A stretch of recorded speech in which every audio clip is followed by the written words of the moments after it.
আসুন চোখ বন্ধ করি। আপনার মনের ক্যানভাসে আঁকি এমন একটি দৃশ্য যেখানে জীবন কেবল একটি যুদ্ধক্ষেত্র, যেখানে রহিমা নামের একজন মায়ের হৃদস্পন্দন প্রতি ভোরে কেবল ক্ষুধা আর শীতলতার সংকেত হয়ে বাজে। ভোর হওয়ার আগেই তিনি উঠে পড়েন। এটি কোনো উদ্যম নয়, বরং প্রকৃতির নিষ্ঠুর আহ্বান। কিন্তু রহিমা একা নন।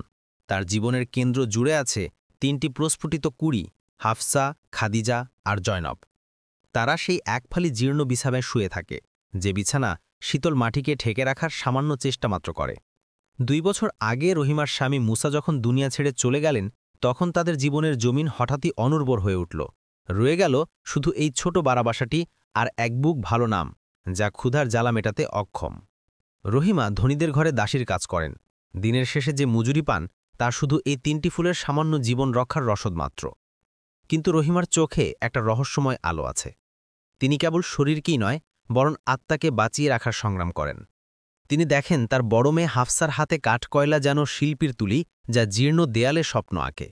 খাদিজা এর ছেঁড়া ইতিহাস বইয়ের প্রতিটি পাতায় লুকিয়ে আছে এক জ্ঞানীর তৃষ্ণা। আর ছোট জয়নবের কণ্ঠস্বরে যেন বেহেস্তের ঝর্ণা ধারা বয়, যা পৃথিবীর সব দুঃখ ভুলিয়ে দেয়।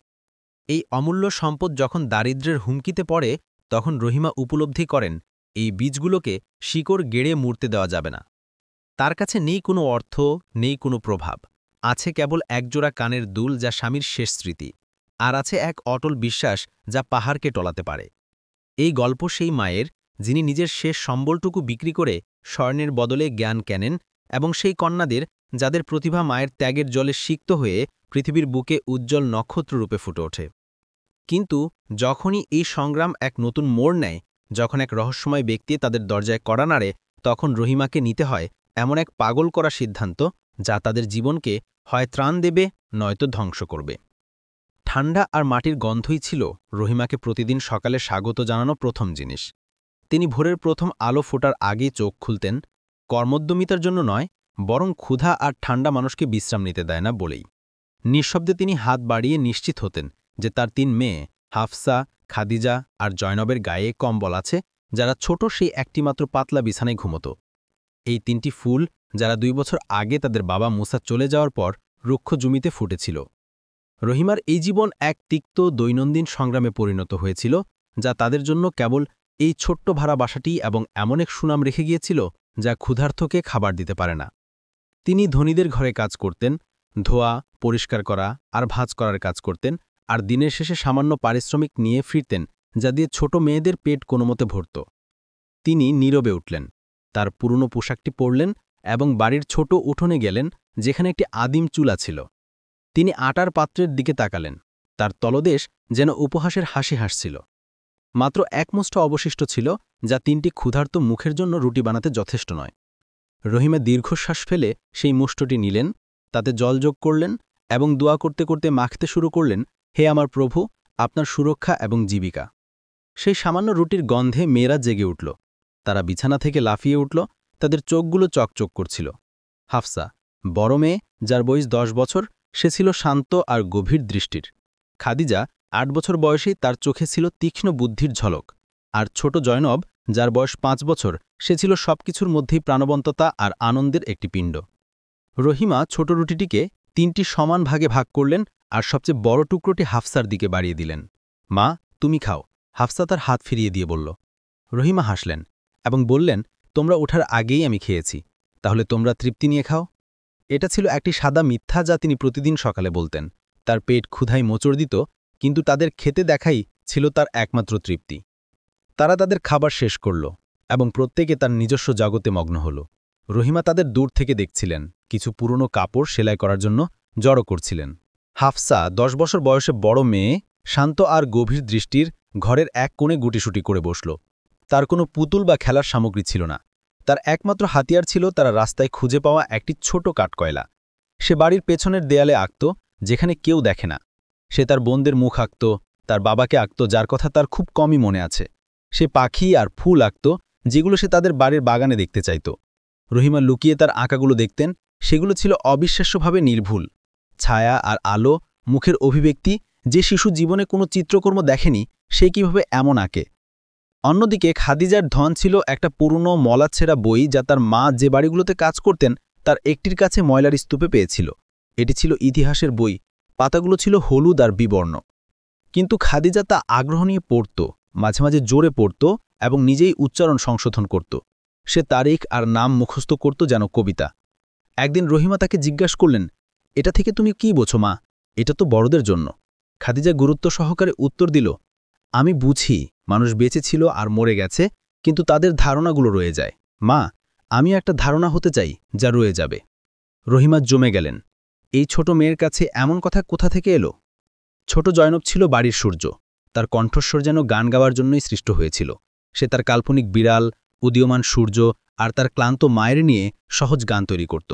তার কণ্ঠস্বর ছিল মিষ্টি, খাঁটি, যা একটা ছোট জলধারার মতো বয়ে যেত। যখন জয়নব গান গাইত, তখন হাফসাও তার আঁকা থেকে মাথা তুলত, খাদিজা তার বই বন্ধ করত, এবং রহিমা অনুভব করতেন যেন পৃথিবীর সব দুঃখ ভুলিয়ে যায়। রহিমা এই বীজগুলো দেখতে পেতেন, কিন্তু তিনি অসহায় ভোগ করতেন। জল কেনার পয়সা না থাকলে তিনি কিভাবে এই বীজগুলোকে জল দিবেন? শিক্ষা ছিল একটি দূর স্বপ্ন।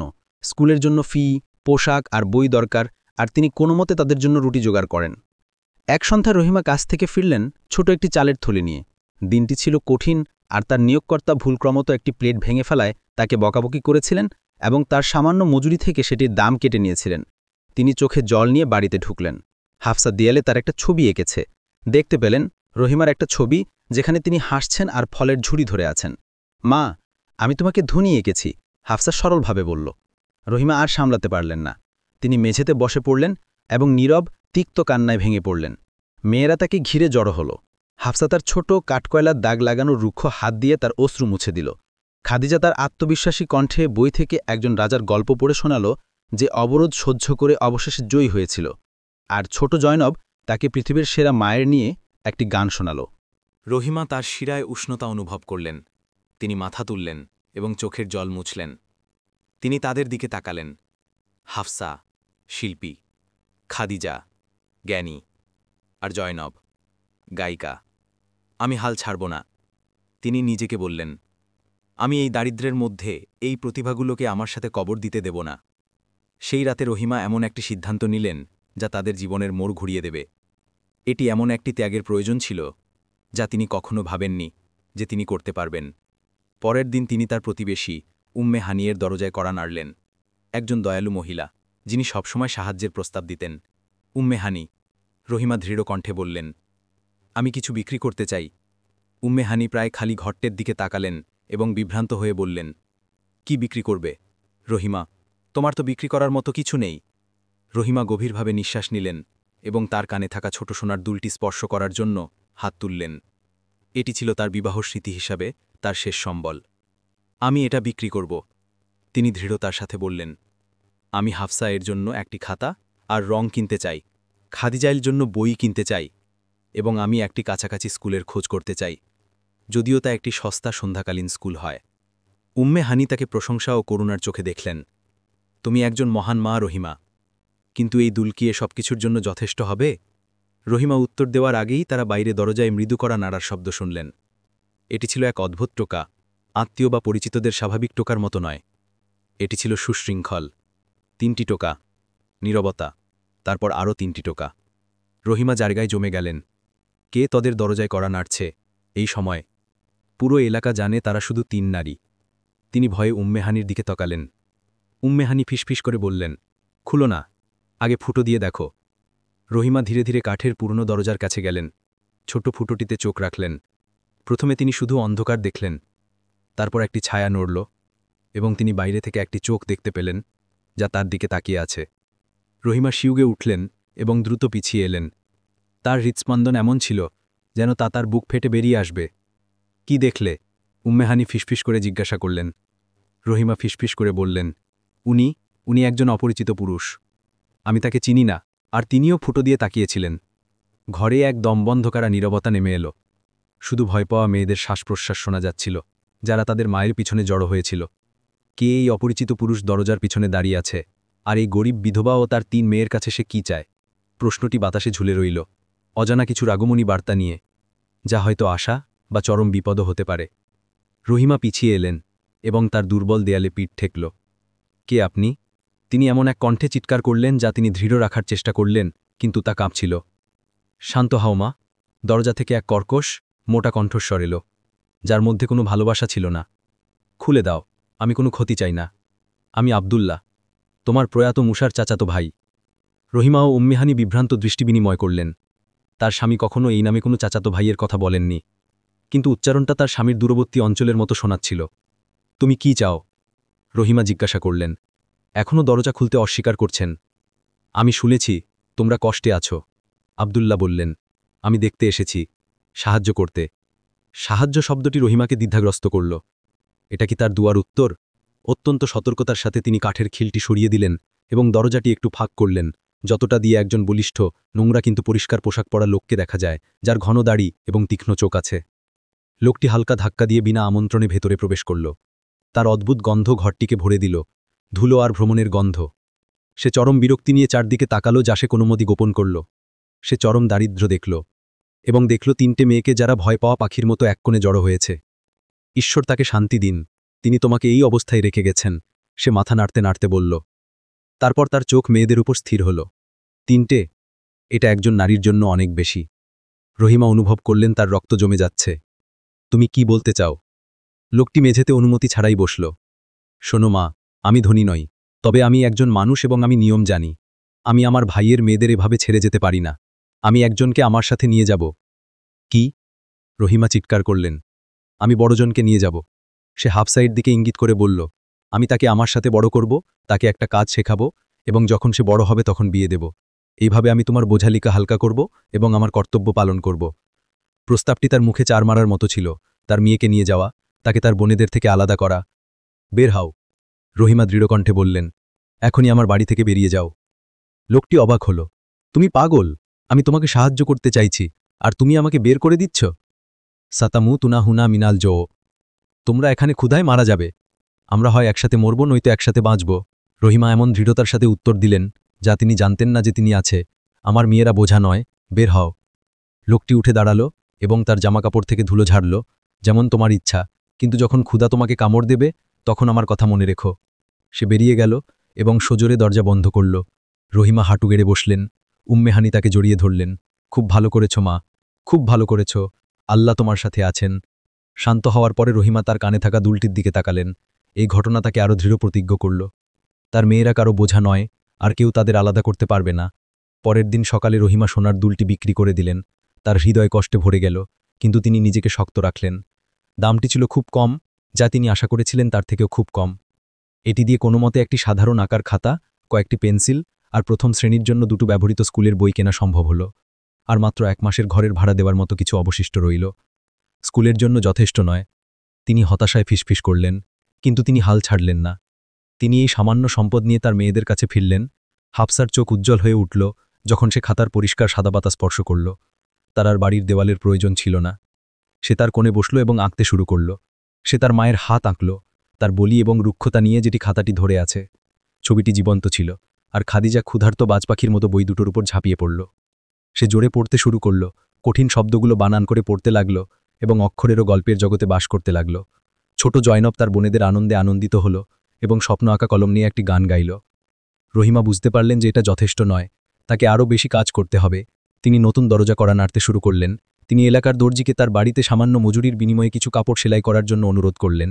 তিনি গভীর রাতে মাছের বাজার পরিষ্কার করতেও রাজি হলেন, এমন একটি কাজ যা এর দুর্গন্ধ শারীরিক পরিশ্রমের জন্যে সবচেয়ে শক্তিশালী মহিলারাই প্রত্যাখ্যান করত। তার জীবন ক্লান্তির এক নরকে পরিণত হল।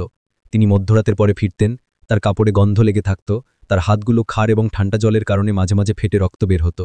তিনি 2 থেকে 3 ঘন্টা ঘুমাতেন, তারপর ধনীদের বাড়িতে তার দিন শুরু করার জন্য উঠতেন। মেয়েদের জীবনেও চ্যালেঞ্জ আসতে শুরু করল। হাফসা তার খাতা নিয়ে খুশি হওয়া সত্ত্বেও প্রতিবেশীদের কাছে উপহাস পেতে শুরু করল। একদিন এক প্রতিবেশী বালক তাকে আঁকতে দেখে চিৎকার করে বলল, ওই যে দেখো, পরিচারিকার মেয়ে নিজেকে শিল্পী মনে করে, এই আঁচড়গুলো তোমাকে রুটি দেবে না। হাফসা কাঁদতে কাঁদতে তার মায়ের কাছে ফিরে এলো এবং তার খাতা বালিশের নিচে লুকিয়ে রাখল। তাদের কথায় কান দিও না মা, রহিমা তাকে জড়িয়ে ধরে বললেন।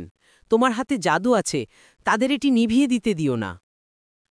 খাদিজা অন্য ধরনের শত্রুর মুখোমুখি হল, অন্ধকার। সে দ্রুত বইগুলি গিলে ফেলছিল এবং আরও বেশি চাইছিল, কিন্তু সবচেয়ে বড় সমস্যা ছিল রাতে। প্রদীপের জন্য তেল কেনার টাকা তাদের ছিল না। খাদিজা দরজার ছোট ফাটলের কাছে বসে থাকত, ক্ষীণ চাঁদের আলোয় বা রাস্তার দূরের ল্যাম্পপোস্ট থেকে আসা আবছা আলোয় পড়ার চেষ্টা করত। রহিমা তার মেয়েকে চোখ কুঁচকে পড়তে দেখে তার হৃদয় কেঁপে উঠল। আমি নিজের হাতে আমার মেয়েকে অন্ধ করছি, তিনি বেদনার সাথে ভাবলেন। তিনি তার খাবার থেকে কিছু অংশ কমিয়ে প্রতি কয়েকদিন অন্তর একটি ছোট তেলের বোতল কিনতে লাগলেন, যাতে খাদিজা ঘুমানোর আগে 1 ঘণ্টা পড়তে পারে। আজ জয়নবের সুন্দর কণ্ঠস্বর তাদের জন্য একটি অপ্রত্যাশিত সমস্যা নিয়ে এলো। সে বাড়ির চৌখাটে বসে গান গাইত।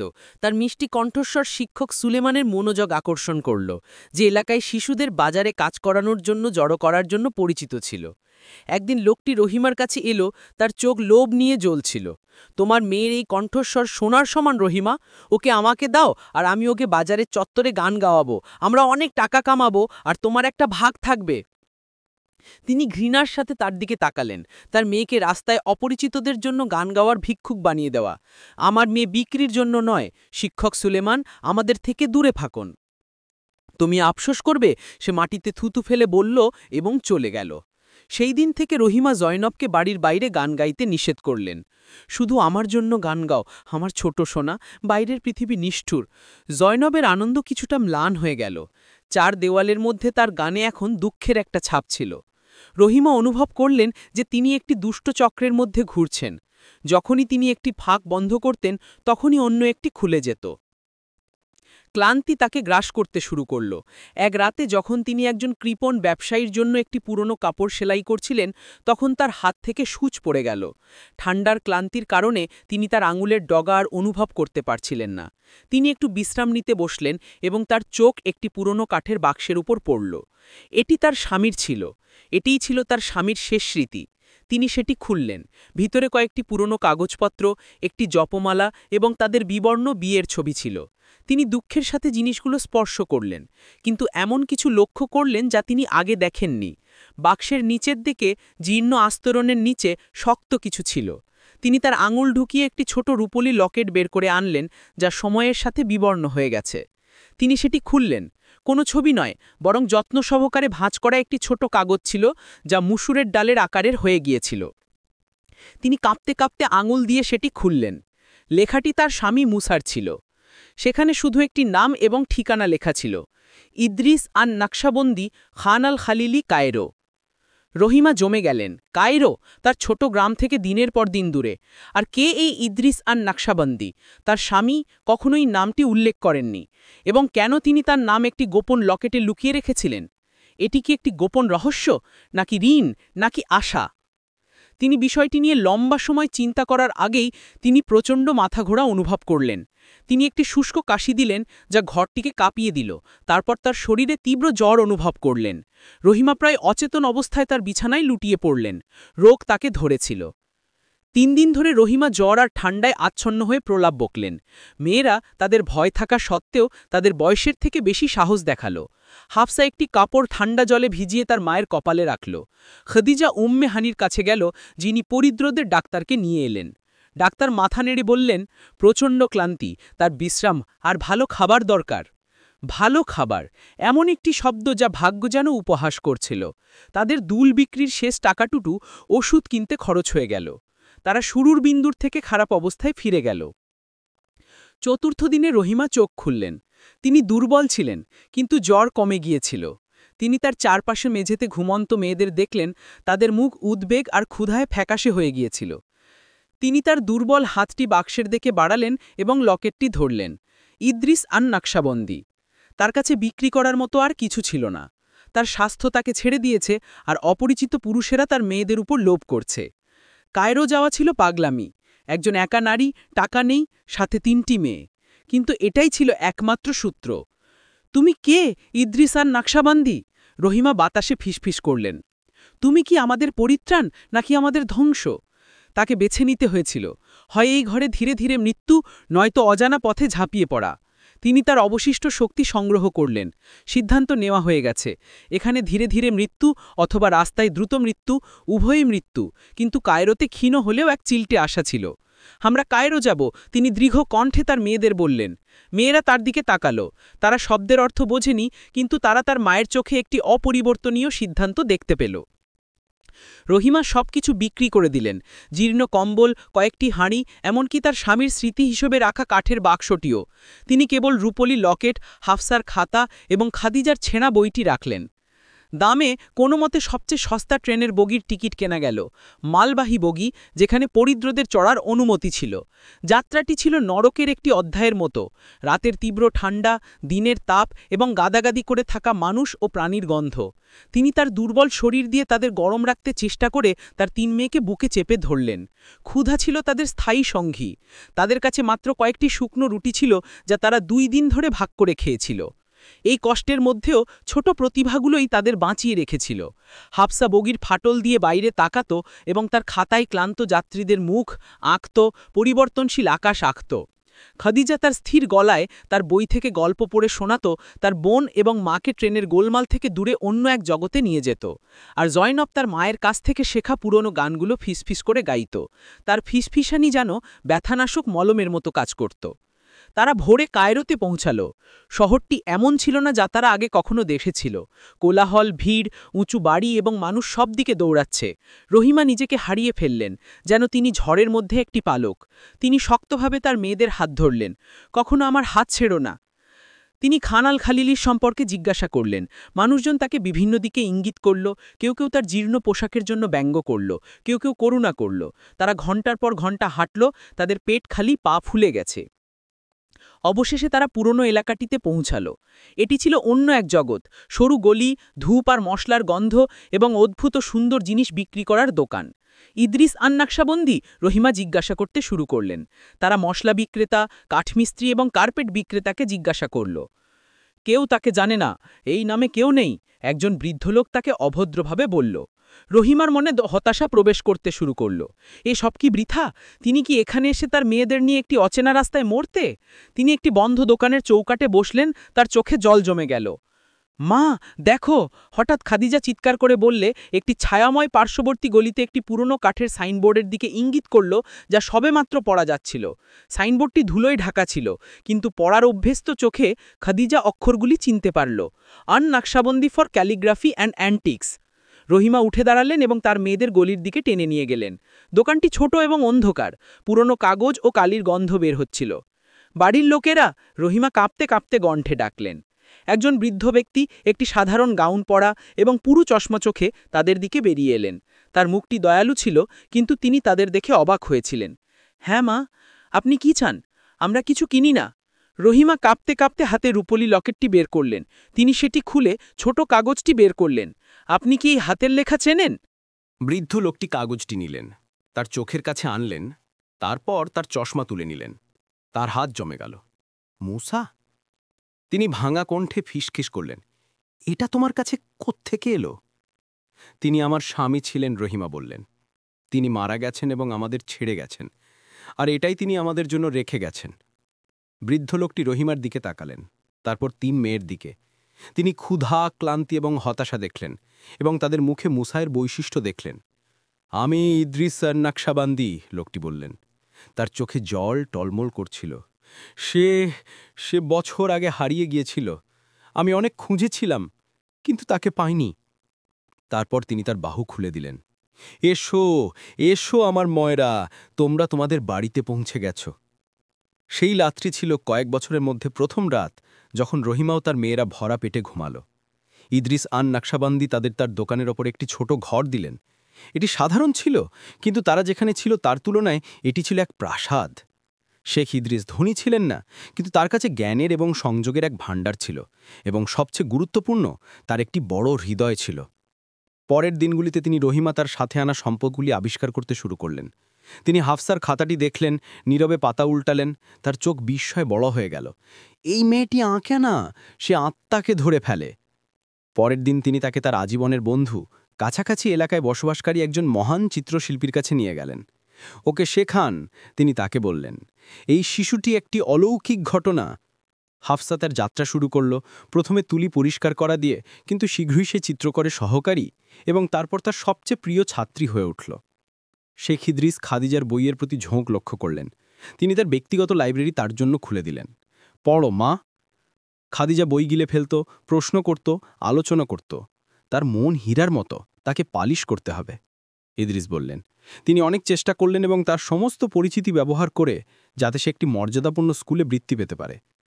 খাদিজা তার ক্লাসের সবচেয়ে উজ্জ্বল ছাত্রী ছিল, যারা তার বয়সের চেয়ে বড় ছিল তাদের চেয়েও ভালো করত। আর জয়নবের কণ্ঠস্বর ছোট্ট দোকানটিকে আনন্দ দিয়ে ভরে দিল। শেখ ইদ্রিস তার অবসর সময়ে উদ বাজাতেন।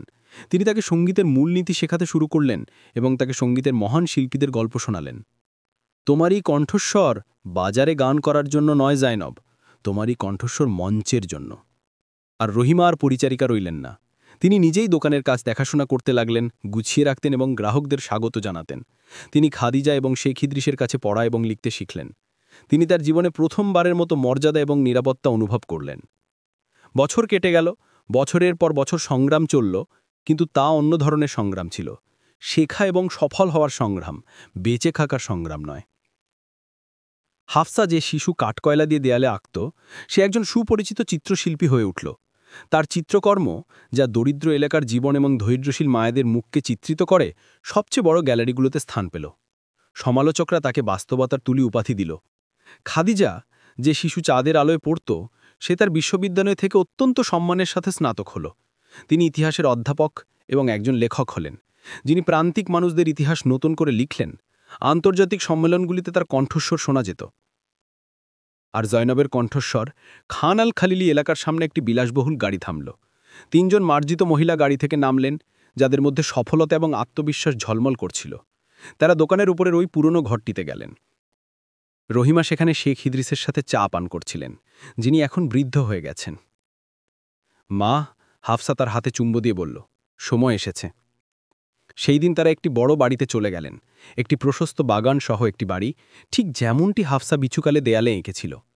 রহিমা বারান্দায় একটি আরামদায়ক সোফায় বসলেন। তিনি তার মেয়েদের দিকে তাকালেন, শিল্পী, জ্ঞানী এবং তারা। তাদের প্রত্যেকেই তাদের নিজ নিজ আকাশে উজ্জ্বল নক্ষত্র হয়ে উঠেছিল।